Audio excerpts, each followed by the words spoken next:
العاقبة للمتقين والصلاة والسلام على سيد الأنبياء والمرسلين وعلى آله وأصحابه الطيبين الطاهرين أما بعد فأعوذ بالله من الشيطان الرجيم بسم الله الرحمن الرحيم الأخلاء يومئذ بعضهم لبعض عدو إلا المتقين صدق الله العظيم غوث اعظم بمنے بے سر و ساما مددے قبلے مددے کعبہ ایمان مددے انتظار کرم کست منے عینی را اے خدا جو خدا بین و خدا دا مددے بگردہ بے بلا افتادہ کشتی ضعیفان و شکستہ رات کشتی محب کے خواجہ عثمان ہارون مدد کن مدد کن مدد کن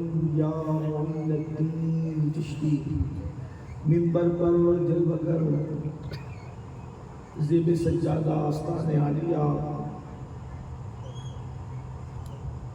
گنج مراد آباد شریف حضرت معروف میاں صاحب رحمانی وہ گل گلزار سیادت حضرت علامہ پیر سید منظر میاں صاحب قبلہ چشتی متزن العالی برادر ذی قدر حضرت علامہ غلام ربانی صاحب رحمانی برادر ذی قدر حضرت علامہ پیر سید غلام عبد الصمد صاحب چشتی متزن العالی وہ جمیع عرش مقام سادات کرام علماء ذوی احترام حاضرین محفل پردہ نشین ماں اور بہنوں السلام علیکم ورحمۃ اللہ وبرکاتہ۔ انتہائی احترام و عقیدت کے ساتھ اپنی اور ساری کائنات کی مرکزی عقیدت انیس بے کساں چارہ سازے درد مندہ ہم غریبوں کے غمگسار ہم فقیروں کی سرور شہریار کرم تاجدار حرم نوبہار شفاعت شب اسرا کی دودھا نوشے بزم جنت دانائے سبل مولائے کل خلق الرسل خسرو اقبان سیاح لامکا وجہ کل فقام در اللہ المکنون سر اللہ المخون عالم ما کانا وما یکون آبو گل انبیاء جانو گل اسفیاء مطلع سعادت مقدع سیادت خلاصہ کائنات فخر موجودات حضور احمد مجتبی محمد مصطفیٰ ارواحنا فدا صلی اللہ تعالی علیہ وآلہ وصحبہ وبارک وسلم کی بارگاہ بے کس پناہ میں جس طریقے سے پڑھاؤں بلند آواز سے میرے ساتھ مل کر پڑھیں الصلاة والسلام علیکہ یا رسول اللہ، الصلاة والسلام علیکہ یا رسول اللہ۔ حکم کا اظہار کیے بغیر بلند آواز سے درود و سلام پڑھیں الصلاة والسلام علیکہ یا نبی اللہ، الصلاة والسلام علیکہ یا حبیب اللہ، وعلى آلك وأصحابك يا نور الله صلی اللہ تعالی علیہ وسلم۔ تیرا ذرہ مہ کامل ہے یا غوث، تیرا ذرہ مہ کامل ہے یا غوث، تیرا قطرہ یمِ سائل ہے یا غوث، تیرا قطرہ یمِ سائل ہے یا غوث۔ تو اپنے وقت کا صدیق اکبر، تو اپنے وقت کا صدیق اکبر، غنی و حیدر و عادل ہے یا غوث، غنی و حیدر و عادل ہے یا غوث۔ کوئی سالک ہو یا واصل ہے یا غوث، کوئی سالک ہو یا واصل ہے یا غوث، وہ کچھ بھی ہے تیرا سائل ہے یا غوث، وہ کچھ بھی ہے تیرا سائل ہے یا غوث۔ اور ہزاروں تابعی سے تو فضوتر، ہزاروں تابعی سے تو فضوتر، یہ طبقہ مجملاً فاضل ہے یا غوث۔ اور وہ کیا جانے گا فضل مرتضیٰ کو، وہ کیا جانے گا فضل مرتضیٰ کو جو تیرے فضل کا جامع ہے یا غوث۔ اور کہا تو نے کہ جو مانگو ملے گا، کہا تو نے کہ جو مانگو ملے گا، رضا تجھ سے تیرا سائل ہے یا غوث، گدا تجھ سے تیرا سائل ہے یا غوث۔ آج کی یہ محفل قطب الاقطاب، غوث الاغواث، شیخ الشیوخ، پیران پیر، محبوب سبحانی، قطب ربانی، سیدنا شیخ عبد القادر جیلانی، سرکار غوث اعظم رضی اللہ تبارک و تعالی عنہ کی یاد میں خراج عقیدت پیش کرنے کے لیے انعقاد پذیر ہے۔ میں کمیٹی کے جملہ کارکنان کو مبارکباد پیش کرتا ہوں۔ آپ حضرات عشاء کی نماز سے لے کر اب تک ماشاءاللہ 1:15 بج رہے ہیں، کافی دیر سے علماء خطبہ اور دانشوروں کو سماعت فرما چکے ہیں، اور اخیر میں ایک طالب علم کی باری ہے۔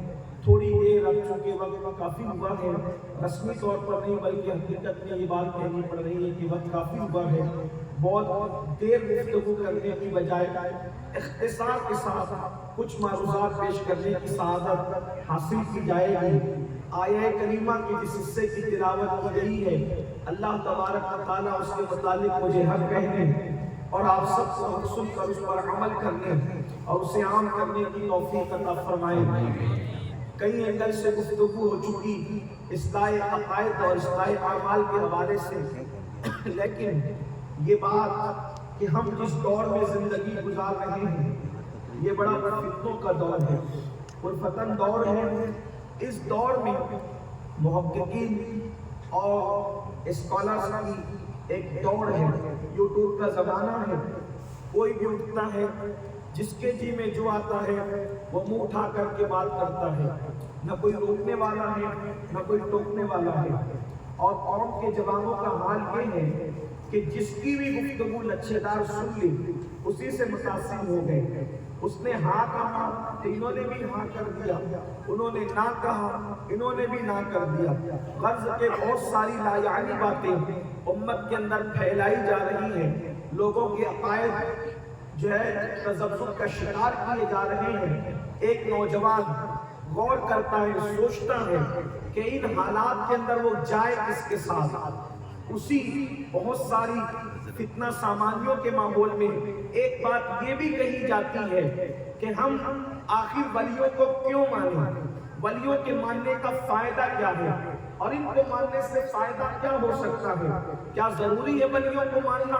اس لیے کہ اگر تم ولیوں کو مانتے ہو تو پھر تم معاذ اللہ شرک کرتے ہو۔ کبھی یہ بات کہی جاتی ہے کہ ولیوں کی قبریں مٹی کا ڈھیر ہے، شرک کے اڈے ہیں، اور یہ کیا کر سکتے ہیں؟ ایک بات اچھی طرح یاد رکھیں، میں آپ کے سامنے قرآن کی روشنی میں ایک بات صرف رکھ کر اپنی بات مکمل کرنا چاہتا ہوں۔ میرے آقا صلی اللہ علیہ وآلہ وسلم کے دیوانوں، اللہ پاک قرآن مقدس میں ارشاد فرماتا ہے، اللہ پاک ارشاد فرماتا ہے، الاخلاء، جتنے تمہارے پکے دوست ہیں۔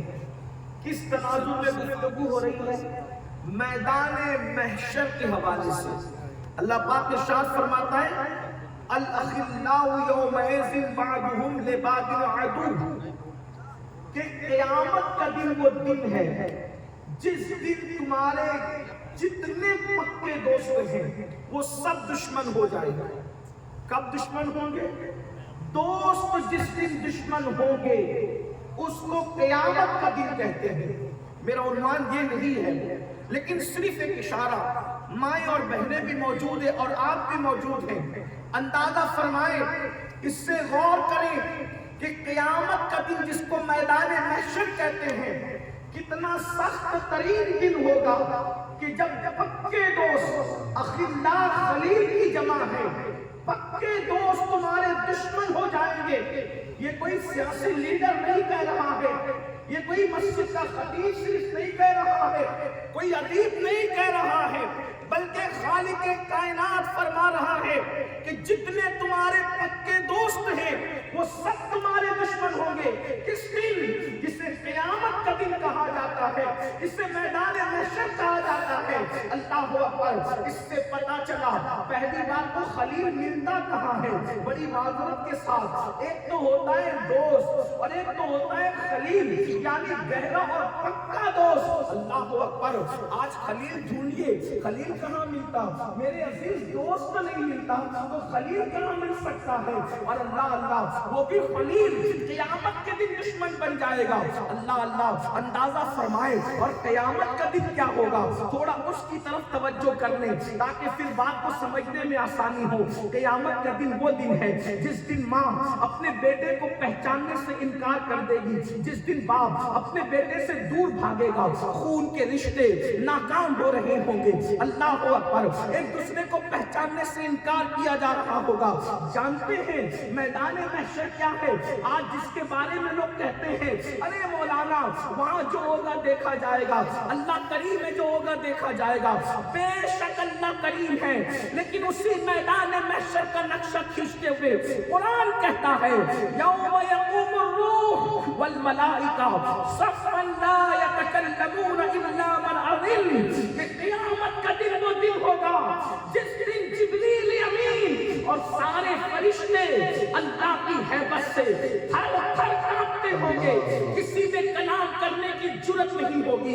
تھوڑا غور تو کریں, اتنا آسان نہیں ہے محشر, اتنا آسان نہیں ہے قیامت. آج لوگ سوچتے ہیں, بلکہ اب تو میں یہ سنتا ہوں لوگ کہتے ہیں جو ہوگا دیکھا جائے گا, محشر میں جو ہوگا دیکھا جائے گا. میرے بھائی کیا دیکھو گے اس دن جس دن جبریل کو کلام کرنے کی جرت نہیں ہوگی, جس دن محشر میں فرشتے تھر تھر کانپیں گے. اس دن میرا اور آپ کا حال کیا ہوگا؟ مسجدوں کو ویران کر کے جنت کے ٹھیکیدار بننے والوں, بتاؤ ہمارا انجام کیا ہوگا؟ زنا کے اڈوں کو آباد کرنے والوں, بتاؤ ہمارا انجام کیا ہوگا؟ اللہ اکبر. کانوں میں ایئر فون لگا کر گانے سننے والوں, ہمارا انجام کیا ہوگا؟ انڈیا پاکستان کی کرکٹ کے دن دکانیں بند کرنے والوں, کبھی سوچا کرکٹ کے لیے تو دکانیں بند کی ہے, کبھی نماز کے لیے بھی دکان بند کرنے کی توفیق ہوئی ہے؟ اللہ اکبر. اندازہ فرمائے, اسے محشر کہتے ہیں. اللہ انسان کے سر اور سورج کے درمیان صرف ایک ہاتھ کا فاصلہ ہوگا. تھوڑا توجہ تو کرو, تھوڑا غور تو کرو. اللہ اکبر. دوسروں کے ساتھ جو ہے وہ نفرت کرتے کرتے انسان کیا اپنے وجود سے بھی نفرت کرنے لگا؟ انسان کے سر اور سورج کے درمیان صرف ایک ہاتھ کا فاصلہ ہوگا. آج سورج چوتھے آسمان پر ہے اور پیٹ کی طرف سے چمک رہا ہے, تو اس کی گرمی, حرارت اور تپش کا یہ عالم ہے کہ جب مئی کی دھوپ نکلتی ہے تو انسان ہائے ہائے کرنے لگتا ہے.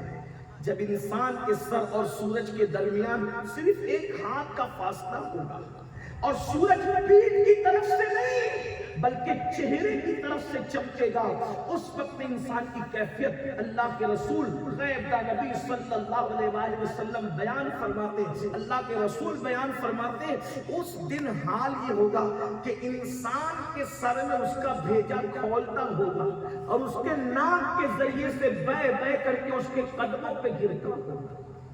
یہ کیفیت ہوگی میدان محشر کی, یہ مصیبت ہوگی میدان محشر کی. یہ ہے اس دن کے لیے کیا تیاری کی. قرآن کہتا ہے وَلْتَنْظُرْ نَفْسٌ مَا قَدَّمَتْ لِغَدٍ وَاتَّقُوا اللَّهَ. اس دن کے لیے تم نے آگے کو کیا روانہ کیا, اللہ سے ڈرو. آج جب عمل کی بات کی جاتی ہے تو لوگ بڑی سادگی سے کہتے ہیں مولانا ٹائم نہیں ملتا. جیسے نماز کے بارے میں بات کہتے ہیں مولانا ٹائم نہیں ملتا. اگر آپ کو فیس بک کے لیے ٹائم ہے اور اللہ کی عبادت کے لیے ٹائم نہیں تو آپ کس قسم کے مسلمان ہیں؟ آپ مجھے بتائیں.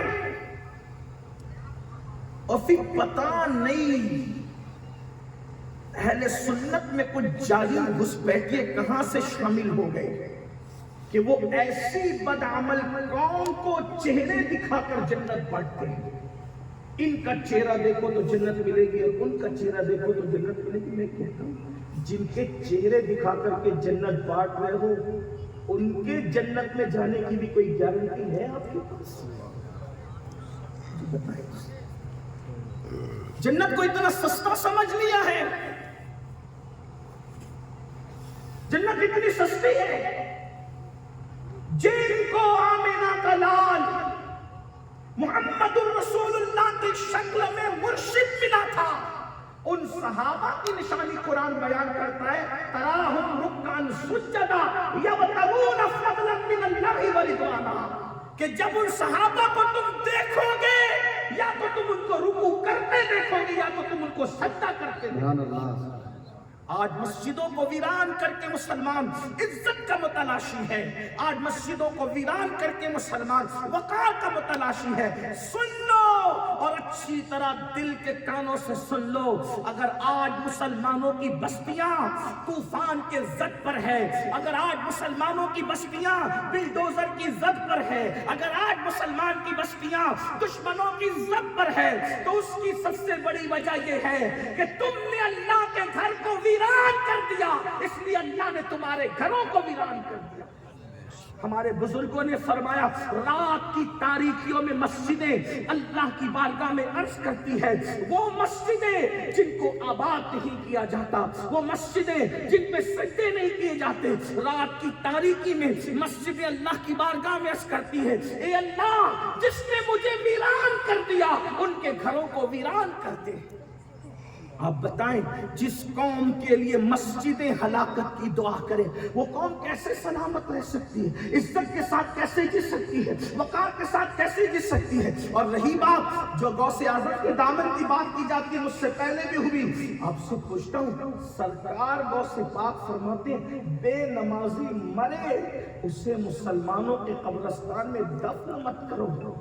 جو غوث پاک بے نمازیوں کو مسلمانوں کے قبرستان میں پسند نہیں کرتے, غوث پاک ان بے نمازیوں کو اپنے سلسلے میں کیسے پسند کریں گے؟ آپ بتائیں تو صحیح. لیکن یہ ایک الگ عنوان ہے, آپ بہت اس پہ سن چکے. میں اصل جو دوسرا عنوان ہے اس کی طرف آپ کی توجہ لے جانا چاہتا ہوں. اس سے پتا چلا کہ قیامت کے دن نہ ماں مدد کر سکتی ہے نہ باپ کر سکتا ہے. یہ بات ہے قرآن کہہ چکا کہ جتنے تمہارے پکے دوست ہیں وہ سب تمہارے کیا ہو جائیں گے؟ دشمن ہو جائیں گے. کوئی کسی کا پرسان حال نہیں. رشتے غیر معتبر ہوں گے, خون کے رشتے کام نہیں آئیں گے, دودھ کے رشتے ٹوٹ جائیں گے, نہ ماں کام آئے گی نہ باپ کام آئے گا. اللہ کا غضب اور جلال اس شان سے اللہ اظہار فرما رہا ہوگا, نہ اس سے پہلے ایسے غضب کا اظہار کیا گیا اور نہ اس کے بعد ایسے غضب کا اظہار کیا جائے گا. تو آپ قرآن ہی سے پوچھے, ابھی میں کوئی حدیث نہیں پڑھ رہا ہوں, بزرگ کا کوئی واقعہ نہیں پڑھ رہا ہوں, ابھی قرآن کی آیت پوری نہیں ہوئی. اے میری قوم کے جوانوں اس طبقے سے سنتے ہو نا کہ کوئی کام نہیں آئے گا, ہم بھی کہتے کوئی کام نہیں آئے گا, اللہ کے عذاب سے کوئی نہیں بچا سکے گا, کوئی مدد نہیں ہوگی, نہ ماں کی نہ باپ کی نہ بھائی کی نہ چچا کی نہ تایا کی. لیکن قرآن کہتا ہے اللہ اکبر, وہ میدان محشر جہاں زمین شعلے اگل رہی ہوگی, آسمان آگ برسا رہا ہوگا, ستارے ٹکرا چکے ہوں گے, اللہ اکبر, اور لوگ پسینے میں ڈبکیاں لے رہے ہوں گے, پسینے میں ہچکولے کھا رہے ہوں گے. قرآن کہتا ہے سارے پکے دوست تمہارے دشمن بن جائیں گے, کوئی کام نہیں آئے گا. آگے قرآن کہتا ہے مگر ان المتقین, جو متقی لوگ ہیں وہ تمہیں قیامت میں کام آئیں گے, وہ تمہاری مدد کریں گے, اللہ کی بارگاہ میں وہ تمہارے سفارشی ہوں گے, ان کی امداد ہوگی. تب ہم قرآن ہی سے پوچھے اللہ متقی لوگ مدد کریں گے تو یہ متقی کون ہوتے ہیں؟ تو قرآن کی تفسیر قرآن کی آیت کر رہی ہے, اور تفسیر قرآن بالقرآن یہ قرآن کی سب سے اعلیٰ تفسیر ہے. پوچھو متقی کون لوگ ہوں گے تو قرآن کہتا ہے ان اولیاءہ الا المتقون, اللہ کے جو ولی ہیں وہی تو متقی لوگ ہوا کرتے ہیں. اب بتاؤ جب کوئی متقی قیامت میں اللہ کے عذاب سے بچا سکتا ہے، جب وہ اللہ کے عذاب سے بچا سکتا ہے تو دنیا کی مصیبت سے کیوں نہیں بچا سکتا؟ اور جو جتنا بڑا متقی ہوگا اللہ اس کو اتنا اختیار عطا فرمائے گا۔ اللہ اکبر، سارے ولی متقی ہے لیکن میرے غوث کی شان ہے، غوث اعظم امام متقا ونقا، جلوہ شان قدرت پہ لاکھوں سلام۔ نعرہ تکبیر، نعرہ رسالت، جشن غوث الورا، فیضان غوث اعظم، فیضان غوث اعظم، نعرہ تکبیر، نعرہ رسالت۔ غوث اعظم صرف متقی نہیں بلکہ متقیوں کے امام ہیں۔ غوث اعظم میرے امام کہتے ہیں، غوث اعظم امام متقا ونقا، جلوہ شان قدرت پہ لاکھوں سلام۔ تو ان اولیاء سے جڑے رہو گے، نسبتیں جوڑ کر رکھو گے، یہاں بھی کام آئیں گے وہاں بھی کام آئیں گے، لیکن ان سے جڑو تو صحیح، ان سے جڑنا شرط ہے۔ اگر یہ جملہ آپ پر گراں نہ گزرے تو معافی کے ساتھ عرض کروں گا، صرف کپڑے پکڑ کر آپ ولیوں سے نہیں جڑ سکتے جب تک کہ دلوں کا کنیکشن نہ جوڑو۔ بڑی معذرت کے ساتھ غوث پاک 3 مرتبہ بغداد چھوڑ کر جانے لگے، اس کو دھیان میں رکھنا۔ غوث پاک 3 مرتبہ بغداد چھوڑ کر جانے لگے، غیبی آواز میں کہا مت جاؤ، تم مفید ہو، ان کے تمہارے ذریعے سے ان کو فائدہ پہنچے گا۔ کیوں جا رہے تھے بغداد چھوڑ کے غوث پاک؟ توجہ، 3 منزلیں ایسی آئی کہ غوث پاک نے جو وہ فیصلہ کیا میں نے بغداد میں نہیں رہنا۔ کیوں؟ اس لیے کہ بغداد کے لوگ شراب پیتے تھے، زنا کرتے تھے، گانے سنتے تھے۔ میں غوث پاک کے دور کے حالات اور ابھی کے دور کے حالات دیکھتا ہوں تو مجھے ایسا لگتا ہے کہ دونوں ادوار میں بہت زیادہ فرق نہیں ہے۔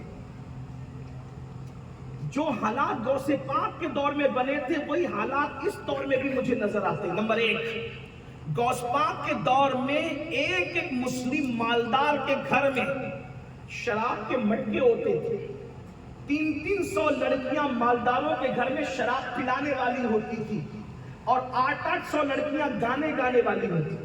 تو میں سوچتا ہوں یا اللہ، وہ 800 لڑکیاں ایک چپ ہوتی تھی، تھکتی تو ہوگی کوئی تو تھکتی ہوگی، کوئی تو رکتی ہوگی، کوئی تو سوتی ہوگی، لیکن آج کل انٹرنیٹ کے دور پر تو کوئی تھکن کا معاملہ ہی نہیں ہے، اور وہاں تو صرف گانے تھے، یہاں تو گندی فلمیں، زنا کی فلمیں۔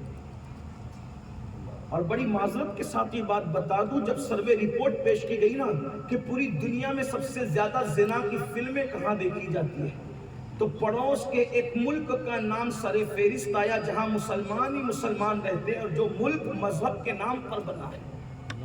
کون کا حال یہ ہے؟